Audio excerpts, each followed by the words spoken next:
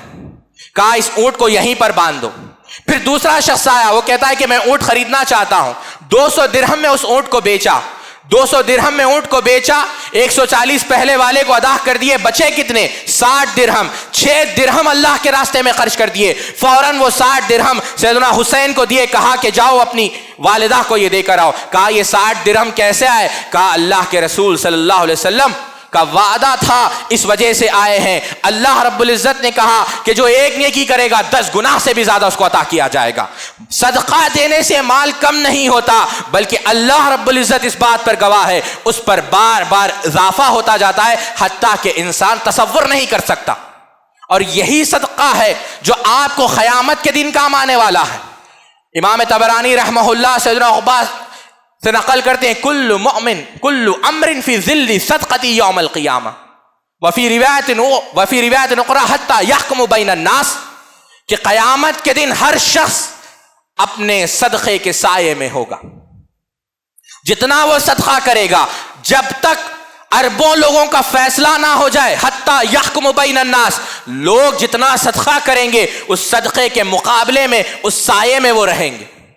بشق بات کیا آتا ہے بعض روایتوں میں، اللہ کے رسول صلی اللہ علیہ وسلم کا اجعلوا بینکم و بین النار، کہ تم حجاب پیدا کرو، ایک خندق پیدا کرو، ایک ایسی دیوار بناؤ اپنے اور جہنم کے درمیان، اگرچہ ایک آدھے کھجور سے ہی کیوں نہ ہو، بشق تمرتن یعنی آدھا کھجور ہی کیوں نہ ہو، تم کیا کرو، اس کھجور کے ذریعے سے ایک حجاب پیدا کرو۔ اور یعنی بعض روایت میں یہاں تک آتا ہے کہ قبر کی گرمی نکل جاتی ہے صدقے کی برکت سے۔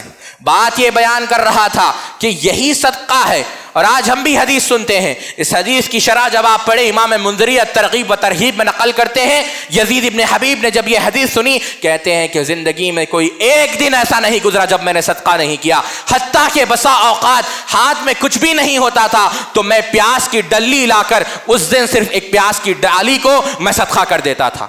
ام بجید رضی اللہ تعالیٰ عنہ اللہ کے رسول صلی اللہ علیہ وسلم کے پاس آئی، امام احمد ابن حنبل مسند میں نقل کرتے ہیں کہ اللہ کے رسول دینے کے لیے کچھ نہیں، کہا اگر دینے کے لیے کچھ بھی نہیں، آخر میں ایک جلا ہوا ایک بھنا ہوا پایا تم صدقہ دے دو، وہی تمہارے لیے کافی ہے۔ بتانا مقصد یہ ہے کہ یہ صدقہ ہے۔ انی رأیت البارحۃ عجبا، عبد الرحمن ابن سامرہ بیان کرتے ہیں، ابن قیم الوابل السیب میں نقل کرتے ہیں، اللہ کے رسول صلی اللہ علیہ وسلم نے فرمایا کہ میں نے ایک عجیب خواب دیکھا، اور اللہ کے رسول صلی اللہ علیہ وسلم کا خواب وہی ہوتا ہے، اور خواب میں کیا دیکھا کہ ایک آدمی کو دیکھا جو تڑپ رہا تھا، اور اس آگ، جہنم کی آگ اس کے چہرے کے پاس آ رہی تھی، اور کون آیا اس کو بچانے کے لیے؟ اس کا صدقہ آیا، ذلی راسہ و ستری وجہہ، جو صدقہ آیا اور صدقے نے اس کے چہرے کو جہنم کی آگ سے بچا دیا اور اس کے سر پر سایہ کیا تاکہ وہ حشر کی گرمی سے بچ جائے۔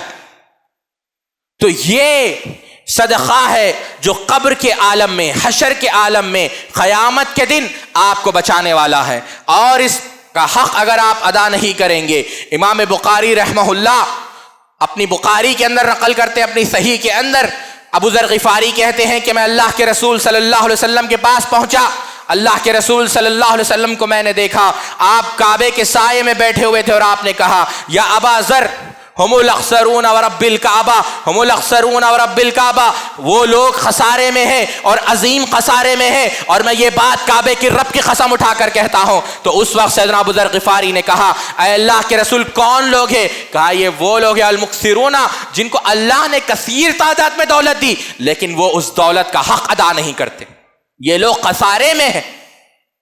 اور یہی صدقہ، باتیں تو بہت ساری ہے لیکن میں چند باتیں رکھ کر اپنی بات کو ختم کرتا ہوں، دنیا ہو آخرت ہو، یہ صدقہ آپ کے ایمان کی دلیل ہے۔ آپ اٹھا کر دیکھ لیں، ابن حجر نے فتح الباری میں بیان کیا، ہر آزمائش سے، تکلیف سے، مصیبت سے نکالنے والی چیز یہی صدقہ ہے۔ جب یہ کیا کہتے ہیں، سورج گرہن اور یہ چاند گرہن ہوتا ہے تو اس وقت اللہ کے رسول صلی اللہ علیہ وسلم نے کئی ساری نصیحتوں میں ایک نصیحت کیا کی کہ تم صدقہ دیا کرو۔ ابن الملقن اس سے نقطہ نکالتے ہیں کہ نقطہ یہ نکلا کہ آزمائش میں، تکلیف سے بچنے میں ایک اہم چیز جو ہے وہ ہے صدقہ۔ یہ برہان ہے، یہ دلیل ہے ایمان کی۔ اگر انسان صدقہ دیتا ہے تو اس کے ایمان کی دلیل ہے، اور نہیں دیتا تو سمجھ جانا چاہیے کہ وہ یہ سمجھتا ہے کہ یہ مال اللہ کی رحمت سے نہیں، اس کی محنت سے اس کو عطا کیا گیا ہے۔ ان اللہ اشترى من المؤمنین انفسهم واموالهم بان لهم الجنہ۔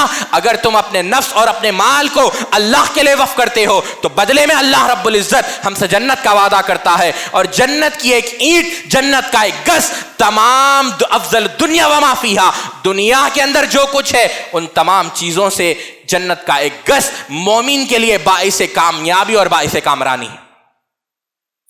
امام ابن ابی شیبہ رحمہ اللہ اپنے مصنف میں نقل کرتے ہیں، عبداللہ ابن مسعود رضی اللہ تعالیٰ عنہ بیان کرتے ہیں کہ ایک بنی اسرائیل کا شخص غالباً کئی سال اس نے عبادت کی، لیکن اس سے زنا ہو گیا۔ جب زنا ہو گیا وہ مسجد کی طرف لوٹا، 6 دن تک وہ زنا کرتا رہا۔ جب مسجد کی طرف لوٹا تو ایک روٹی اس کو دی گئی۔ جب روٹی کھانے کے لیے پہنچا، 2 لوگ آئے، روٹی کو 2 حصوں میں تقسیم کیا، دونوں کو دے دی۔ قیامت کے دن جب میزان لگایا جائے گا، وہ روٹی عبداللہ ابن مسعود کہتے ہیں وہ اس کو کام آئی، اور اللہ رب العزت نے اس صدقے کے بدلے سے اس کے عظیم گناہ کو معاف فرما دیا۔ ابو نصر الصیاد، احمد ابن مسکین، تابعین کا دور ہے، شیخ مصطفیٰ الرفاعی نقل کرتے ہیں کہ ابو نصر الصیاد ایک غریب آدمی تھا، مچھلی پکڑنے کے لیے پہنچا۔ جب پہنچا 2 رکعت نماز ادا کی، مچھلی اس کو مل گئی، خوش ہو گیا۔ تابعین کے دور کا واقعہ میں آپ کو سنا رہا ہوں۔ خوش ہو گیا کہ مچھلی مل گئی، میرے جو اہل و عیال تڑپ رہے ہیں بھوک کی وجہ سے، آج بھوک مٹ جائے گی۔ جب اس مچھلی کو لے کر گھر کو پہنچ رہا ہے، ایک عورت اور اس کی بیٹی سامنے آ گئی، اور محتاجی سے، مسکینی کے عالم ہے، عاجزی ہے، انکساری ہے، کہا کہ ہمیں کچھ دے دو۔ تو اس نے سوچا کہ میری تکلیف بھی ایسی ہی ہے جیسے اس بی بی کی ہے، لہذا وہ مچھلی نکال کر اس نے اس کو دے دی۔ لڑکی خوش ہو گئی، مسکرائی وہ بیٹی، اور وہ عورت شکر گزاری سے رونے لگی۔ گھر کو پہنچے تو اتنے میں پہنچے ہی تھے کہ کسی نے دستک دی، کہا کہ ابو نصر الصیاد کون ہے؟ کہا کہ میں ہوں۔ کہا کہ تمہارے والد کو ہم اتنے پیسے دینے باقی تھے، ہم نے تمہارے والد سے قرضہ لیا تھا، یہ پیسے تم لے لو۔ پیسے لے لیے۔ اللہ رب العزت نے اس کے بدلے میں بہت سارے انعامات سے ان کو نوازے۔ اللہ رب العزت نے سرفراز کر دیا ان کو۔ چند دن گزرے، غافل ہو گئے زندگی کے مقصد سے، ریا اندر داخل ہو گئی۔ جب خواب دیکھتے ہیں ابو نصر الصیاد رحمہ اللہ کہ قیامت کے دن میزان برپا کیا، میزان کو اکٹھا کی، میزان کو لگا دیا گیا ہے، اور نام اعمال کو تولے جا رہے ہیں، پوری عبادت، پورے صدقات، پورے خیرات ہیچ نظر آ رہے ہیں ان برائیوں کے سامنے۔ تو فرشتہ پوچھتا ہے ابو نصر الصیاد سے، کیا کوئی نیکی ہے تمہارے پاس؟ کہا کہ ہاں، ایک نیکی ہے جو اللہ کی رضا کے لیے کی تھی، وہ مچھلی میں نے جو ہے اس عورت کو اس وقت عطا کی تھی۔ اس مچھلی کو میزان میں ڈالا، اعمال صالحہ کا میزان کچھ بھاری ہو گیا۔ کہا اور کیا ہے؟ کہا اس بچی کی مسکراہٹ ہے میرے پاس، جب میں نے صدقہ کیا تھا وہ مسکراہٹ کی نیکی میرے پاس ہے، اس مسکراہٹ کو تک تولا گیا۔ تو پھر اور میزان بھاری ہو گیا۔ پھر آخر میں کہا اور کچھ ہے؟ کہا وہ آنسو ہے جو شکر گزاری میں اس بی بی کے آنکھ سے نکلے تھے، جب ان آنسوؤں کو بھی تولا گیا تو آپ کے میزان حسنات بھاری ہو گئے۔ سوچیں آپ، صدقہ صرف اس لیے نہ کیا جائے کہ لوگ دیکھیں، صدقے کا عین مقصد یہ ہے۔ امام زمخشری رحمہ اللہ، امام شعبی رحمہ اللہ کا قول نقل کرتے ہیں، جب انسان صدقہ کرے تو اس کی کیفیت یہ ہو کہ جتنا یہ محتاج، جتنا یہ مسکین، جتنا یہ عاجز، جتنا یہ فقیر اس دولت کا محتاج ہے، اس سے سینکڑوں گنا زیادہ میں اللہ کی رحمت کا محتاج ہوں۔ اس نیت سے اور اس کیفیت سے وہ صدقہ کرے، تب جا کر اللہ رب العزت کی بارگاہ میں وہ نیکی قبول ہوتی۔ امام ابو نعیم رحمت اللہ علیہ ہللۃ الاولیاء میں نقل کرتے ہیں کہ صفوان ابن سلیم رحمہ اللہ بہت بڑے محدث گزرے ہیں۔ ایک شخص ان کے پاس آتا ہے، شام سے سفر کر کر مدینے کو آتا ہے، کہتے ہیں کہ صفوان کہ میں مسلسل کئی دنوں سے خواب دیکھ رہا ہوں کہ صفوان کو ایک خمیس کے بدلے جنت عطا کر دی گئی ہے، بتاؤ کیا معاملہ ہے؟ صفوان ابن سلیم نے بیان کرنے سے کافی انکار کر دیا۔ کافی اصرار کے بعد صفوان ابن سلیم رحمہ اللہ، کوئی قصہ کہانی نہیں سنا رہا ہوں میں آپ لوگوں کو، ابو نعیم رحمت اللہ ہلیۃ الاولیاء میں نقل کرتے ہیں، 2 صدی کا واقعہ، تابعین کا دور ہے، خیر القرون ہے۔ تو کہتے ہیں کہ ایک دفعہ میں مسجد نبوی آیا، ایک شخص وہاں پر بیٹھا ہوا تھا، سخت سردی کا عالم ہے، اور وہ کہہ رہا ہے کہ کون ہے جو مجھے خمیس دے دے، بدلے میں اللہ رب العزت سے اس کے لیے جنت طلب کروں۔ کہتے ہیں صفوان رحمہ اللہ کہ میرے اس وقت سردی سے بچنے کے لیے ایک خمیس کے علاوہ کچھ بھی نہیں تھا، لیکن کیونکہ اس نے یہ بات کہی، میں نے اپنے خمیس کو اتارا اور اس شخص کو عطا کر دیا۔ یہ نیکی ہے جو تم خواب میں دیکھ رہے ہو، جس کی وجہ سے، بلکہ دیگر روایت میں آتا ہے کہ خواب وہ جب جا کر سو گئے نماز پڑھنے کے بعد، تو انہوں نے دیکھا کہ جنت کے اندر اعلیٰ لباس، اعلیٰ پوشاک ان کو پہنائی جا رہی ہے۔ کیوں؟ کہ انہوں نے اللہ کی رضا کے لیے دنیا میں خمیس ادا کر دی۔ اور یہی ہے نیکی جو آپ کو دنیا کے اندر بھی اور آخرت کے اندر بھی کام آنے والی ہے۔ دکتور صالح، باتیں تو بہت ساری ہے، یہ واقعہ رکھ کر میں اپنی بات کو ختم کرتا ہوں۔ دکتور صالح کہتے ہیں کہ عجیب واقعہ میں تم کو سناؤں۔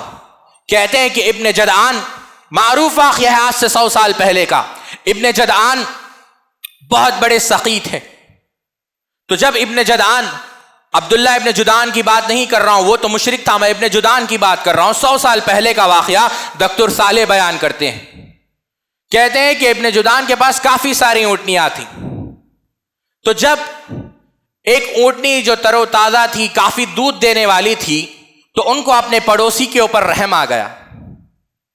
ان کے پڑوسی کی 7 بیٹیاں تھیں، کہا کہ میں یہ اونٹنی میرے پڑوسی کو دے دوں گا تاکہ وہ اپنی زندگی کے اندر کچھ خوشی حاصل کر سکے، زندگی ان کے لیے کچھ باعث راحت بن جائے۔ وہ اونٹنی عطا کر دی۔ اس کے بعد گرما کا موسم آیا، آپ جانتے ہیں صحرا کے اندر پانی ڈھونڈنے جب وہ جاتے ہیں، پانی ڈھونڈنے کے لیے یہ اپنے بیٹوں کے ساتھ نکلے ابن جدعان۔ جب بیٹوں کے ساتھ نکلے تو ایک گڑھا تھا جس گڑھے میں وہ گر گئے۔ بیٹوں نے کافی انتظار کیا، سمجھا کہ باپ مر چکا ہے، خوشی خوشی واپس چلے گئے کہ وراثت ملے گی۔ جب واپس چلے گئے تو یہ فیصلہ کیا، باپ نے تو اونٹنی کس کو دی تھی؟ اس پڑوسی کو، چلو پہلے وہ اونٹنی واپس لے لیتے ہیں، کافی بڑی اونٹنی تھی۔ جب وہ پہنچے تو پڑوسی نے کہا یہ تو تمہارے باپ نے مجھ کو دی تھی۔ کہا باپ تو مر چکا ہے، اب باپ سے کوئی لینا دینا نہیں، اونٹنی واپس کر دو۔ تو جب پوچھا کہ باپ کیسے مرا، کہا اس گڑھے کے پاس، کہا یہ اونٹنی بھی لے لے اور جو کچھ مانگتے ہو تم لے لو۔ پڑوسی نے کہا بس اس جگہ پر لے کر جاؤ جہاں پر تمہارا باپ گر چکا ہے، اس جگہ پر وہ لے کر گئے۔ اس پڑوسی کیونکہ محبت کرتا تھا اپنے پڑوسی سے، ابن جدعان سے، گڑھے کو کھودا۔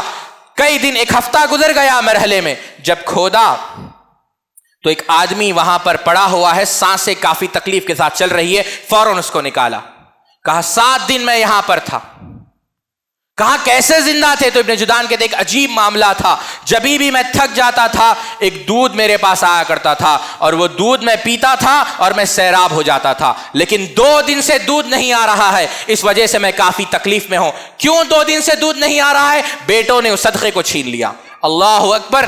پتہ یہ چلا ساتھیوں، غیر معمولی عبادت ہے یہ مال کو خرچ کرنا۔ اللہ رب العزت نے آپ کو زندگی بھی دی ہے، اللہ رب العزت نے آپ کو مال بھی دیا ہے، اس مال کو اور اس زندگی کو غنیمت جانیں۔ آگاہ اپنی موت سے کوئی بشر نہیں، سامان 100 برس کا ہے، پل بھر کی خبر نہیں۔ تو انسان کو چاہیے کہ وہ آخرت کی تیاری کرے۔ اللہ رب العزت ہم سب کو آخرت کی تیاری کرنے کی توفیق عطا فرمائے۔ سبحانک اللہم و بحمدک، اشہد ان لا الہ الا انت، استغفرک و اتوب الیک۔